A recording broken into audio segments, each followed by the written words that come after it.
Hey guys, what's up? I'm Justy Gaming here, and I was thinking back on all the games that came out this year in 2017, and I figured I'd just make a video kind of going through them, seeing my thoughts on what a lot of the games were this year, and just kind of what I felt about them. Not all the games that came out this year I was able to fully play. Some of them I just rented or played the demo of, or just like played the beta, or that kind of thing. I still wanted to mention them, even though I didn't play the full extent of the game. I just kind of wanted to mention my thoughts on them, and I won't try and give too much of an impression if I didn't play the full extent of the game, but some of them I did play a lot of, and were some of my favorite games of the year.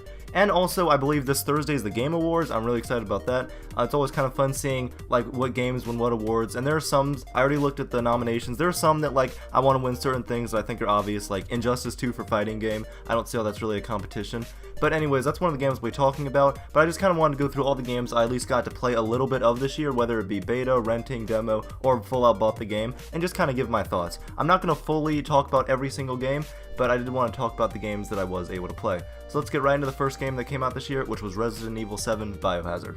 So this game I actually wasn't able to fully buy just because I wasn't really into it. I do like survival horror games, but this one I thought was pretty cool. I thought the graphics were good, the gameplay was really fun, it was really scary, and I thought the story was intriguing enough. I'm not a huge survival horror fan. I played a little bit of Outlast because it was a Games with Gold, and I did like it. I played the demo for Outlast 2, I actually thought that was pretty scary.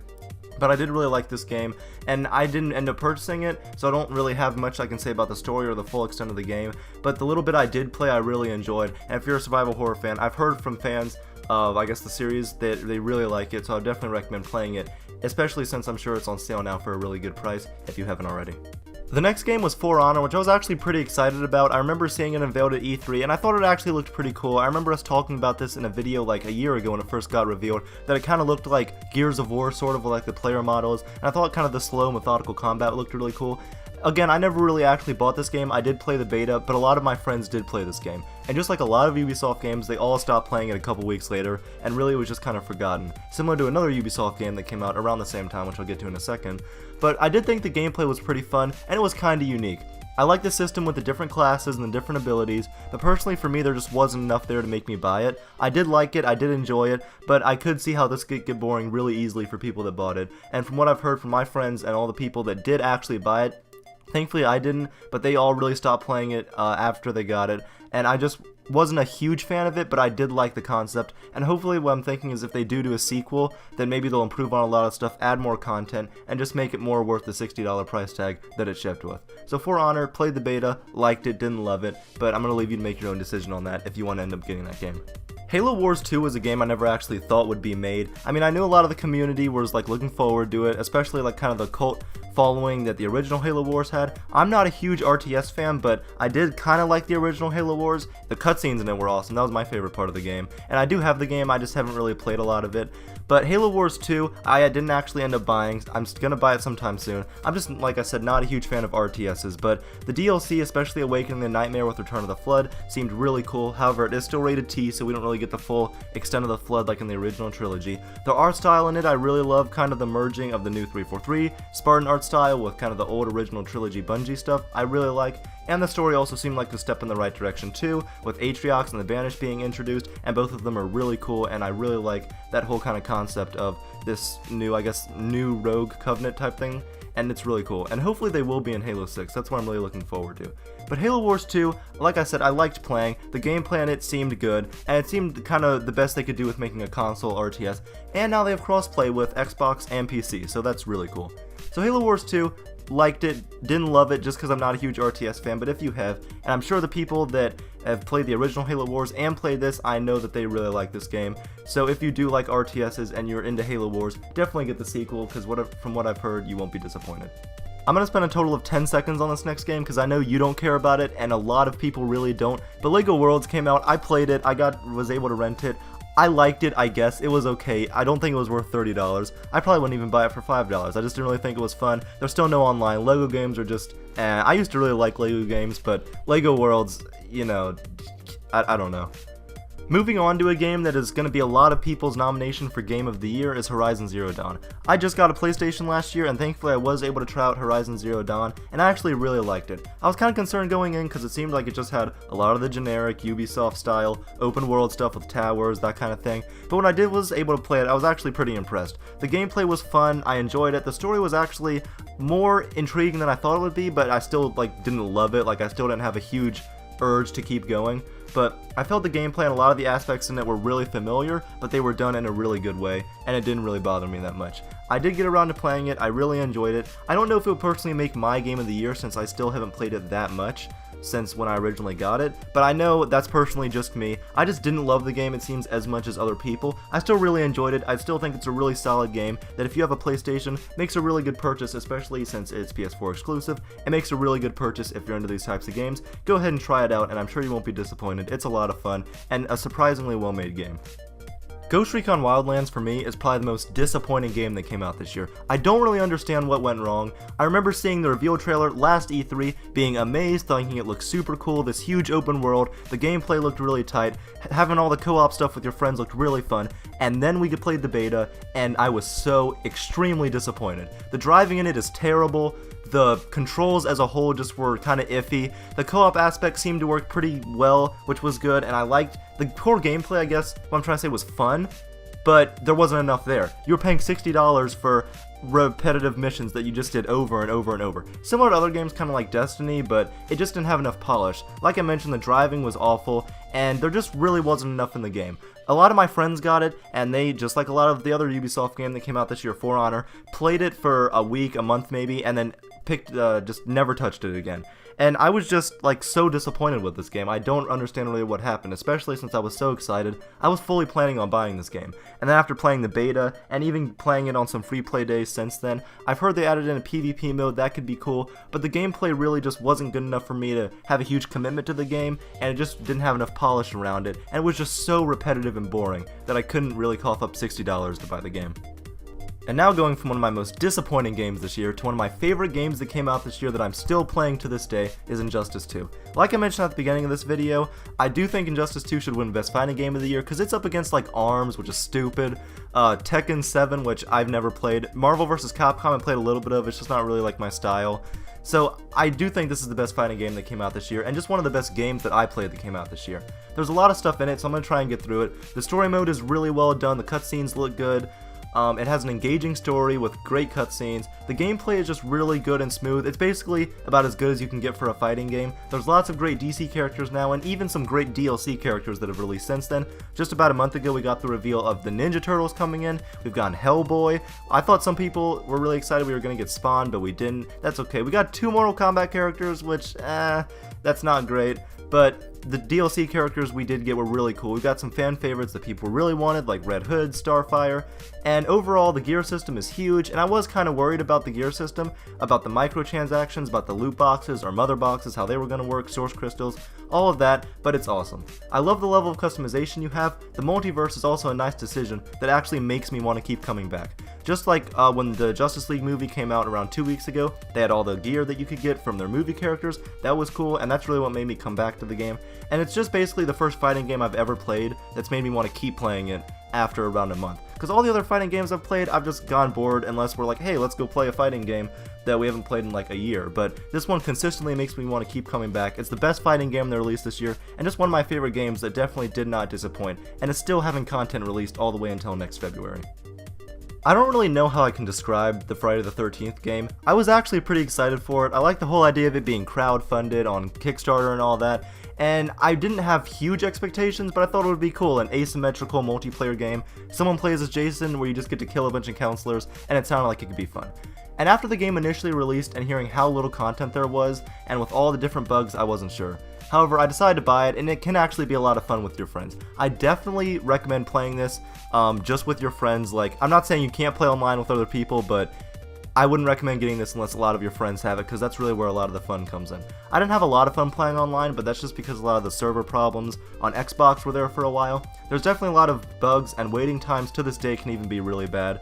There's also just not even close to enough content to justify $40 that you're going to pay for this game. You have 3 maps, I believe, and then one game mode, and that's it. There's no campaign mode, which I know they said they were adding in. Still haven't heard anything about that, but there's just definitely not enough to $40. And like I said, I heard they're adding in single player, but there hasn't been anything on that. And overall, it can be a fun game that I only recommend getting if your friends get it, or maybe until the price goes down to like $15 or $20. It can be fun for like a night, and you might go back to it for like a week or two, but you'll most definitely forget about it after like a couple months when you go back to playing games that have a lot of content. And like I said, I don't want to be harsh on this game since it was all crowdfunded. It was a small creative team that did this, but there really just wasn't enough there for $40.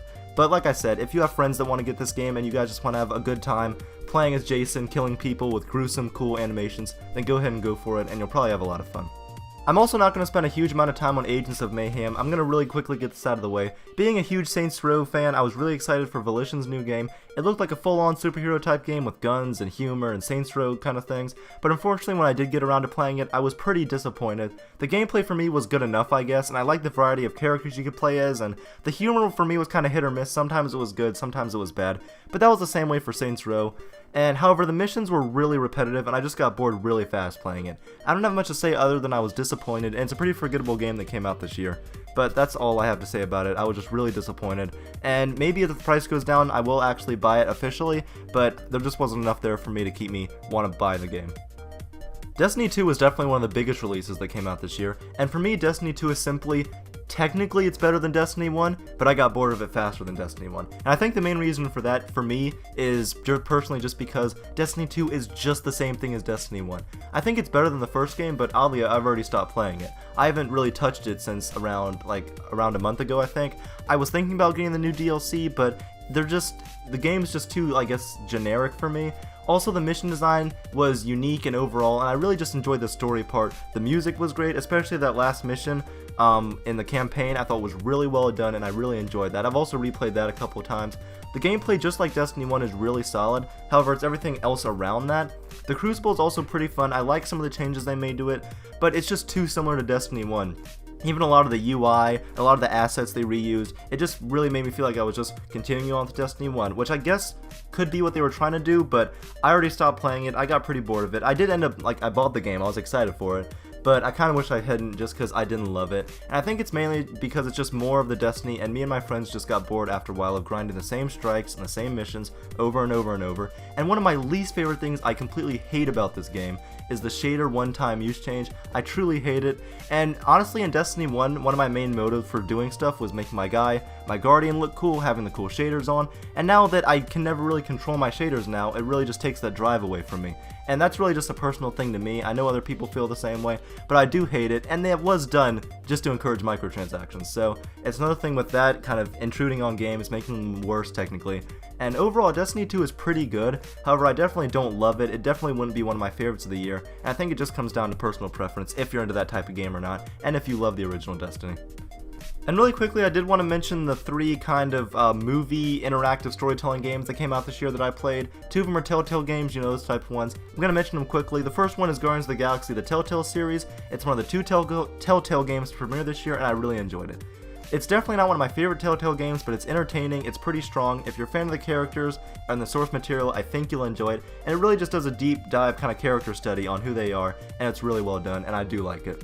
Life is Strange Before the Storm also came out. It's a prequel to one of my favorite interactive type games I played recently. There's not too much I can say about it since it's still not completely done. Only 2 of the 3 episodes have released, and there's a 4th bonus episode they just announced that's coming out.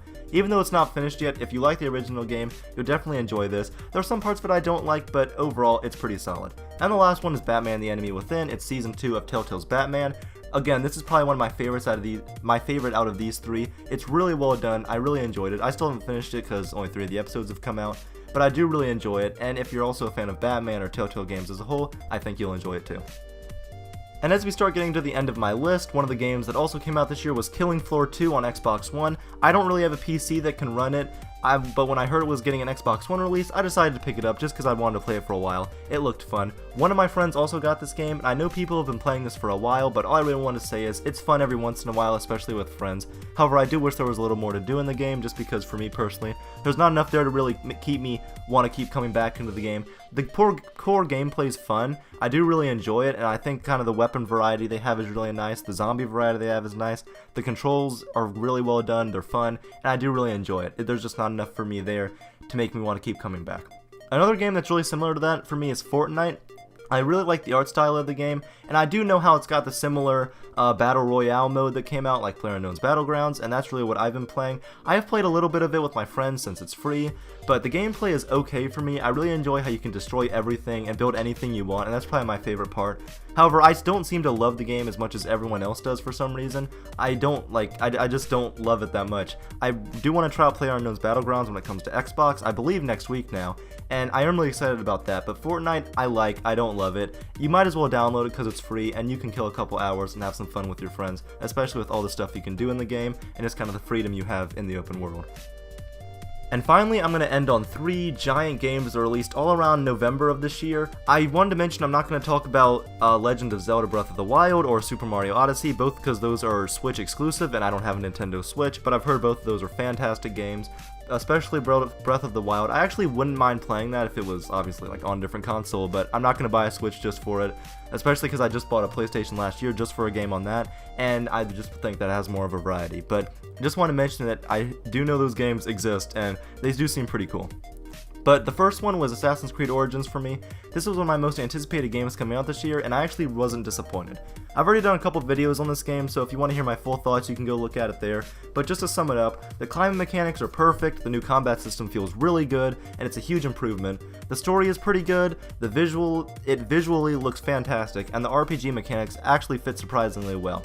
Overall, if you gave up on the series after Unity or Syndicate, I would say go ahead and pick it up, you won't be disappointed. It's definitely one of my favorite games of the year that I've played, and probably the game that came out this year that I've already put the most time into, maybe besides Destiny 2, which I did put a significant amount of time into, or Injustice 2. Both those games that came out, I really enjoyed, but I do really like this game. Go pick it up if you're a fan of the series, and you won't be disappointed.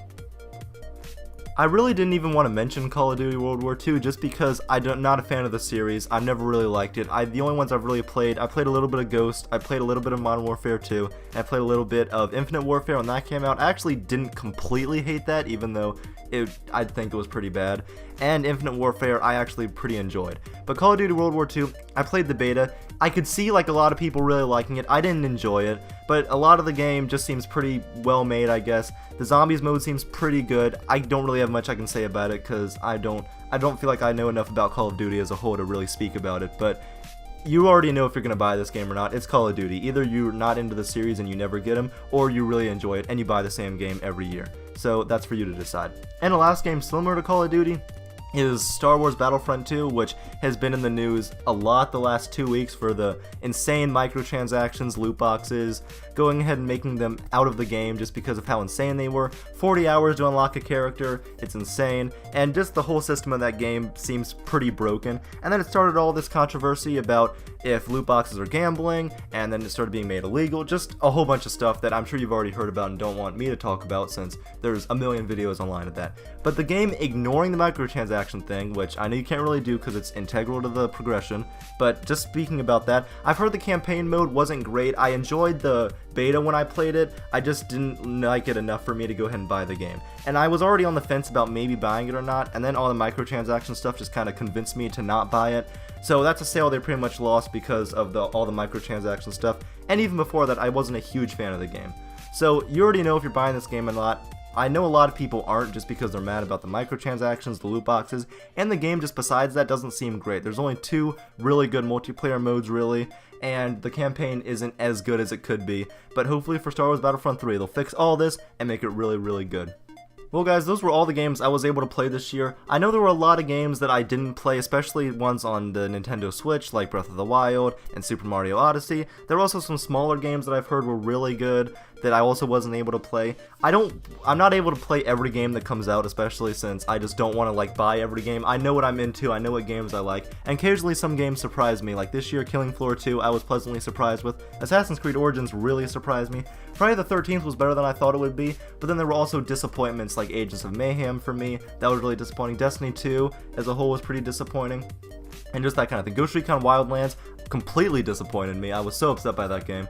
But I am really excited to see what 2018 has to hold. I will probably be putting out a video sometime in the next month about my anticipated games for 2018. It's a lot of the same ones that were on my 2017 list since they ended up not even releasing, like Last of Us, Red Dead 2, that kind of thing. Spider-Man, that's going to be an awesome game. I can't wait for that. And like I said, the Game Awards are going to be this Thursday. I may be live streaming it, probably not live streaming. If there's any news on games, probably Telltale Games, because they normally announce stuff, I will be talking about that. Maybe live tweeting it, so follow me on Twitter, the link's in the description for that, and go ahead and just make sure you follow me for all the news information, all that kind of thing, and I'm really excited to see what 2018 has to offer.